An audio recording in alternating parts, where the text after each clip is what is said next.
கோயம்புத்தூர் விழாவின் ஒரு பகுதியாக கொடிசியா மைதானத்தில் கொங்கு திருமண உணவு திருவிழாவுக்கு ஏற்பாடு செய்யப்பட்டிருந்தது. இதற்கு பெரியவர்களுக்கு 799 ரூபாய், குழந்தைகளுக்கு 499 ரூபாய் என கட்டணம் நிர்ணயிக்கப்பட்டது. 400 உணவு வகைகள் வழங்குவதாகவும் ஏற்பாட்டாளர்கள் கூறியிருந்தனர். மேலும் இதற்கான டிக்கெட்டுகளை புக் மை ஷோ மூலமாக பெற முடியும். ஒரு நபர் டிக்கெட் வாங்கி உள்ளே வந்துவிட்டால் அன்லிமிடெட் முறையில் சாப்பிடலாம் என்று ஏற்பாட்டாளர்கள் தெரிவித்திருந்தனர். முதல் நாளான நேற்று ஆயிரக்கணக்கான மக்கள் இந்த உணவு திருவிழாவிற்கு குடும்பத்துடன் வருகை புரிந்து உணவுகளை ருசித்தனர்.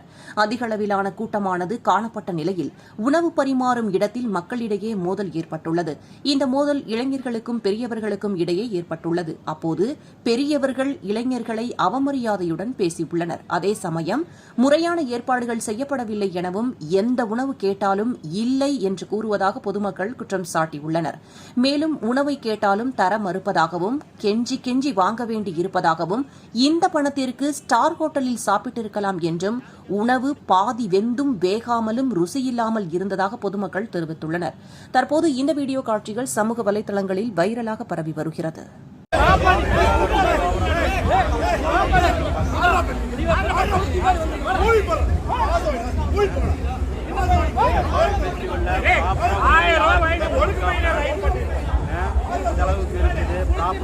மக்கள் இங்க வெயிட் பண்ணிட்டு இருக்கிறாங்க. ப்ராப்பரா ரெஸ்பான்ஸ்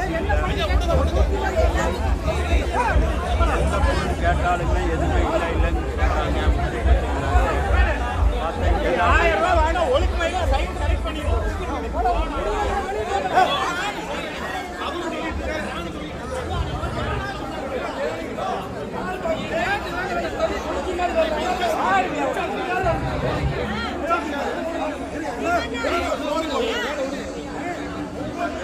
யாருக்கு எந்த பொருளுமே கிடைக்க மாட்டேங்குது.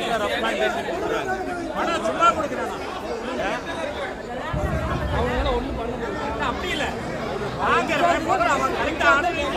ஏன்னா எல்லாம் டிக்கெட் புக் பண்ணி தான் விடுறாங்க. யாருக்கு எந்த ஃபுட்டு கிடைக்கிறது இல்லை.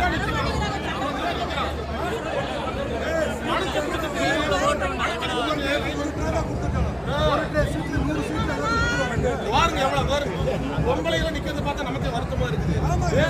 5000 50,000 ஃப்ரீயா போற மாதிரி இருக்கு. இன்சார்ஜ் யாரு? இன்சார்ஜ் இருப்பாங்களே. எல்லா கூட